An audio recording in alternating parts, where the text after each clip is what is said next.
पाकिस्तान के लिए ट्रंप ने भारत को दुश्मन क्यों बना लिया? पाकिस्तान पर तो जैसे ट्रंप प्रशासन पूरी तरीके से फिदा हो चुका है। पाकिस्तानी सेना प्रमुख फील्ड मार्शल जनरल असीम मुनीर, जिसे पेंटागन के पूर्व अधिकारी माइकल रूबिन सूट पहने ओसामा बिन लादेन बता रहे हैं, ट्रंप प्रशासन उनका दीवाना हुआ जा रहा है। वहीं ट्रंप ने भारत पर रूस से तेल खरीदने के लिए 50% का टैरिफ तो थोपा है, लेकिन कभी अमेरिका के कट्टर दुश्मन रहे चीन को मोहलत पर मोहलत दिए जा रहे हैं। चलिए अब आपको विस्तार से बताते हैं कि आखिर ट्रंप पाकिस्तान पर मेहरबान क्यों है। पहली वजह है F-16 फाइटर जेट का गिरना। दरअसल ऑपरेशन सिंदूर में भारतीय वायुसेना ने किस तरह से पाकिस्तान के कम से कम 5 फाइटर जेट और एक विशाल एयर डिफेंस सिस्टम वाले विमान को जमींदोज कर दिया था।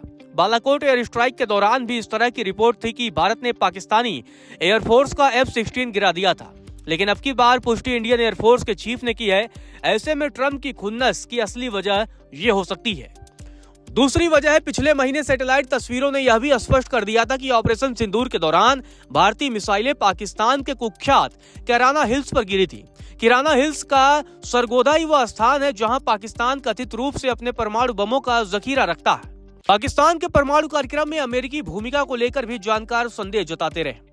ऑपरेशन सिंदूर के दौरान अमेरिका जिस तरह से सक्रिय हुआ था, उससे यह भी जाहिर होता है कि भारतीय मिसाइलों ने ट्रंप को असहज कर दिया था। तीसरी वजह है, सीज फायर के दावों की हवा निकली। दरअसल डोनाल्ड ट्रंप नोबेल शांति पुरस्कार के चक्कर में शुरू से ही फिराक में है। किसी तरह से वो साबित कर दे कि उन्होंने भारत और पाकिस्तानी सेना के डीजीएमओ के साथ बातचीत करके दोनों देशों के बीच संघर्ष कराया, लेकिन भारत ने संघर्ष विराम के सारे तथ्यों को दुनिया के सामने रखकर उनके एजेंडे की हवा निकाल दी। खुद प्रधानमंत्री नरेंद्र मोदी ने जब संसद में साफ कर दिया कि संघर्ष विराम के लिए उनसे दुनिया के किसी भी नेता ने नहीं कहा, तब ट्रंप को बहुत ही ज्यादा मिर्ची लग गई। चौथी वजह है, वॉशिंगटन आने का निमंत्रण ठुकराया। दरअसल ऑपरेशन सिंदूर के कुछ दिनों बाद ही G7 शिखर सम्मेलन के लिए प्रधानमंत्री नरेंद्र मोदी कनाडा गए थे। जब पीएम मोदी कनाडा में ही थे, तब ट्रंप ने फोन पर उन्हें भारत वापसी के दौरान वॉशिंगटन में रुकने का निमंत्रण दिया। लगभग उसी समय ट्रंप ने पाकिस्तान के आर्मी चीफ असीम मुनीर को भी व्हाइट हाउस में दावत पर बुलाया था। सीज फायर के नाम पर ट्रंप ने अपना जो चेहरा दिखाया था, उससे भारत का पहले ही उनसे मोहभंग होना शुरू हो चुका था।